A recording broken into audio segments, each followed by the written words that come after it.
No, mine's turned sideways. Are you menacing him again? Mine's sideways. Don't hit him with that. No. Not enough that you had him beat up last night? I want to talk It's never enough for you, is it? I want to talk a little bit about Nitro Wrestling.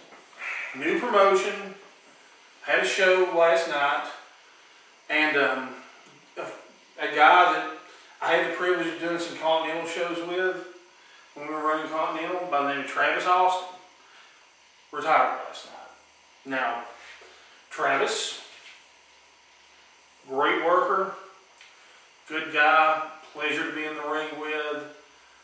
He's one of the ones you hate to see go. He was a wrestler. He was old school. You know, he came in when we started doing, he came in, you know, we didn't bring a lot of the old SECW guys back when we did Continental. We brought a few, but he was one of the new guys. He'd been wrestling for a while. And he came in and gave us some great matches. So Travis Austin, you're going to be missed in this sport. Kudos to you for everything you did with Continental and every other promotion in this area. Wrestling's lost a good one in that one. You know, also on that card, my understanding, Ryan Luther returned with the Forsaken Angels Guild. You know, I know, I'm not going to read a lot of results, but I know it was a good card. I just know Travis retired. Yeah, they had an impressive lineup going, so I'm sure it was a great show. It was a free show, so that was hard to beat too. It is tough to beat. It's hard to beat that for the price of the evening, but even if you got to pay $5 to go get into one, it's still a great $5. You could spend a better $5. Honestly, you can't even get into a movie for that anymore. Yeah, honestly, $5 for a local wrestling show is so cheap for the entertainment you get. I mean, I'll toot my horn and yours. When we were doing SECW, we rarely charged more than $5 for a show. Yeah, that's rarely. And I would have to say, especially with the Southeastern lineup, I mean, we put on some shows. We had the Flyers. We had great tag team action. We had hardcore action. We had the heavyweights. Yeah. You know, we had a match one time. It was Crazy Bobby B and Kid Crazy. It's very crazy. Lots of craziness. Opened the show with it, and everybody else had a hard time living up. Oh yeah. Kid Crazy he never left the crowd. They never left him flat. They were always wanting more because he was dynamic. And he was a Fuji student. This is what I'll say if you've never been to a local show of any kind. You just watch it on TV, you just watch Raw, you just go to Raw or SmackDown shows. Go watch a local show. There's one thing local guys don't do, and that's take matches off. They don't lay down, they don't quit, they don't take matches off. They don't, you know, it's not a match filled with rest holds. You get a lot of action, and they give it everything. Because, you know, at the local level, none of those wrestlers are doing it because it's making them rich. No. They're doing it because they love to get in the ring and wrestle. Now, and I'll say this. Stunning Sean Schultz. He's stunning. We had the privilege of him wrestling in WCW and SECW. Sean, actually, his first appearance in SECW, he managed Jason Recker at that Relay for Life show he did in Oak Ridge.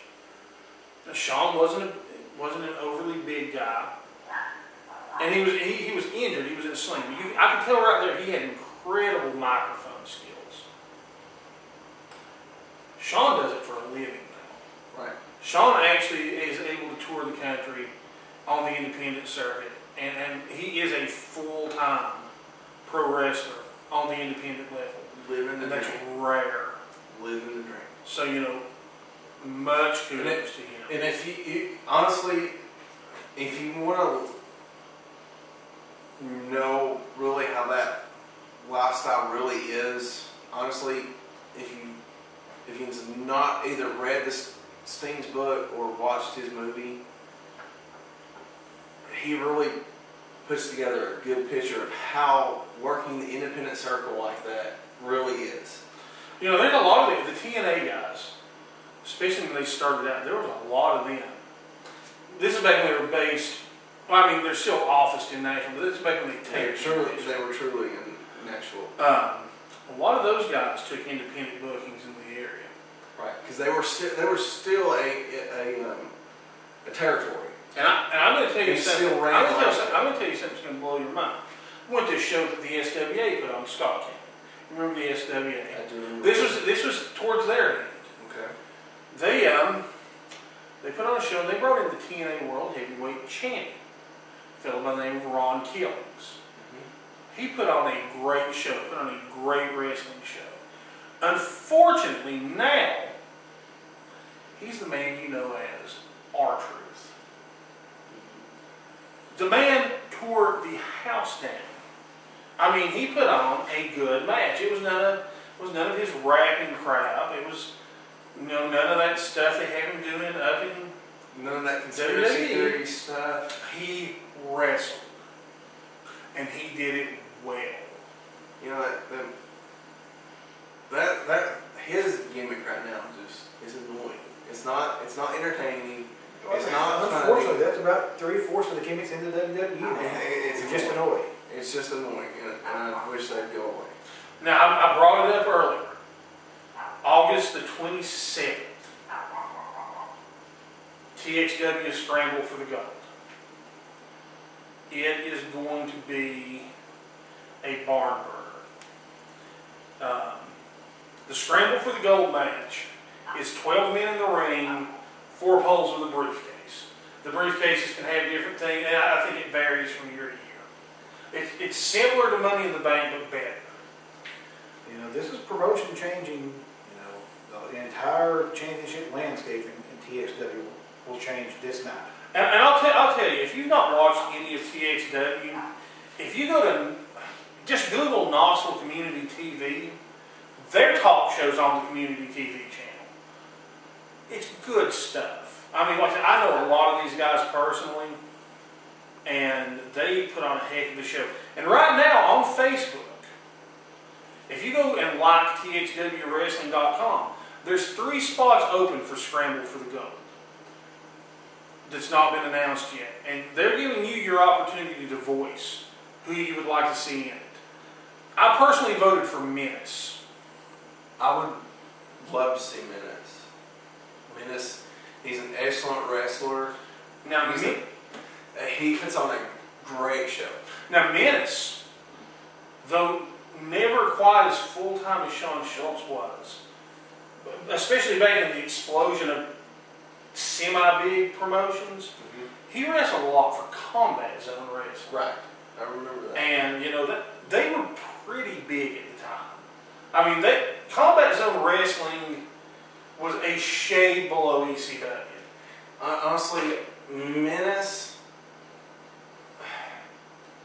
back in the WCW days, Menace would have a shot on being national. Yeah. I'll say right now, out of all the guys in this area, I'm not saying this to offend any of the rest of you, because I think there's a lot of great talent here.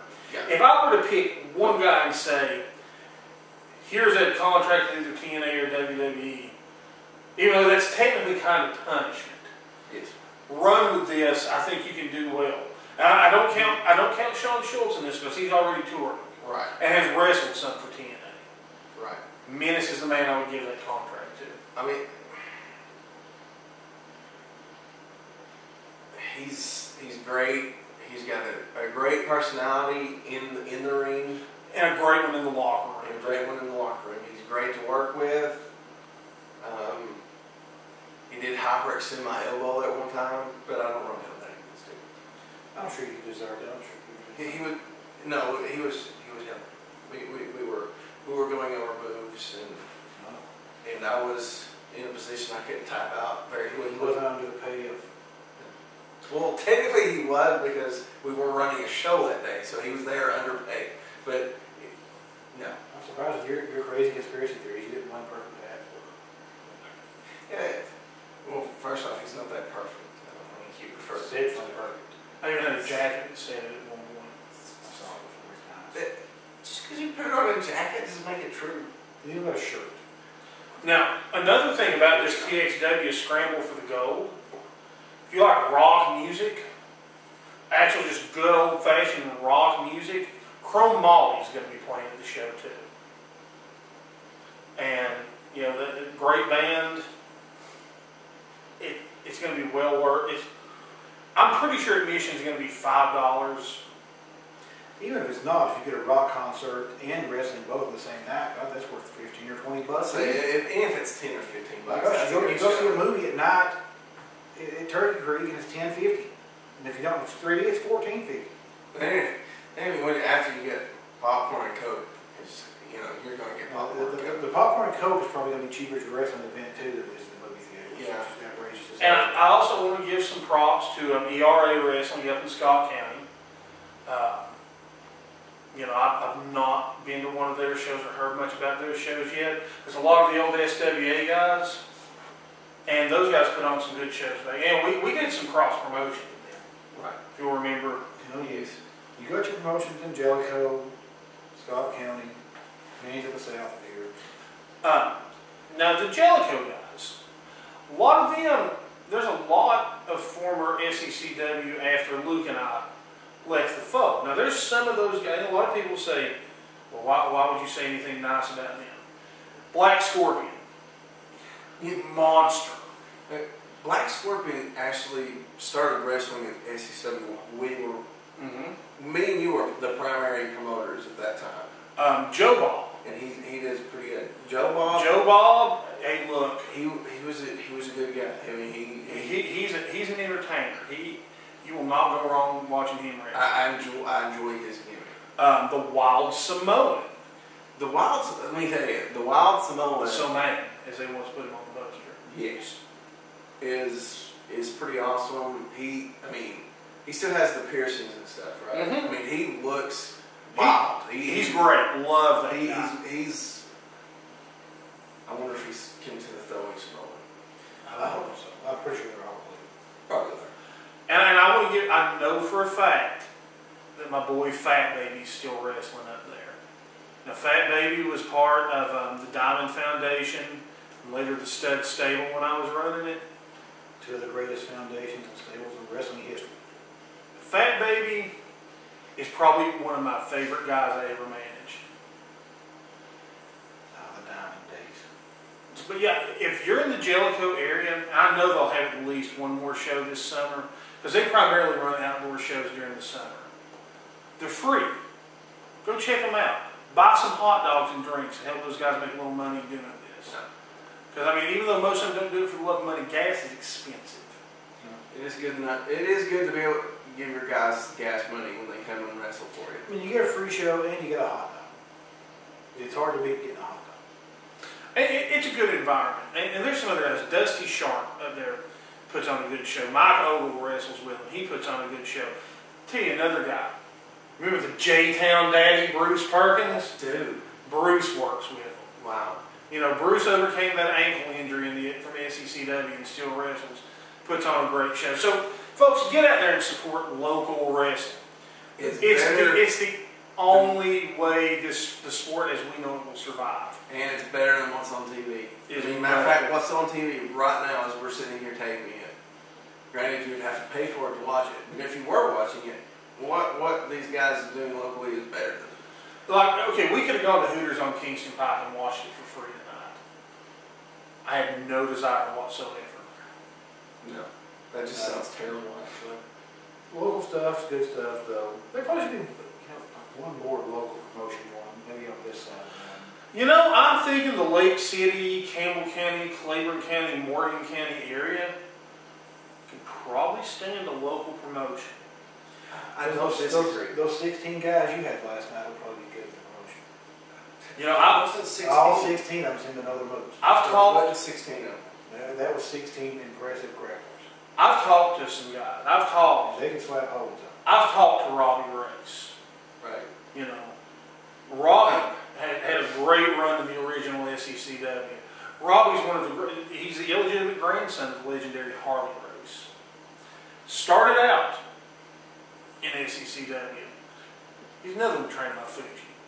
So you know he's Fuji trained some awesome wrestlers here in the local area. I talked to some of my boys in Jellicoe from the Continental News. You know, I've talked to those guys. I even extended an open invitation for the UWA guys that used to work for them. Yeah. You know. You know, I have to say, we need to start taking applications to get a bodyguard. I've got a guy in mind. You know, he gets his 20 guys that come down and jump. They're not 20 of them in Scotty's Park. This guy's an ogre. There's that I'm running. You're going to need some big dudes. These 20 guys again, they were honestly the RPM. There's only like 5 guys in the RPM. There were 25 guys there. There's only 5. Fans. I have 5 guys on the payroll, and that was only one of them.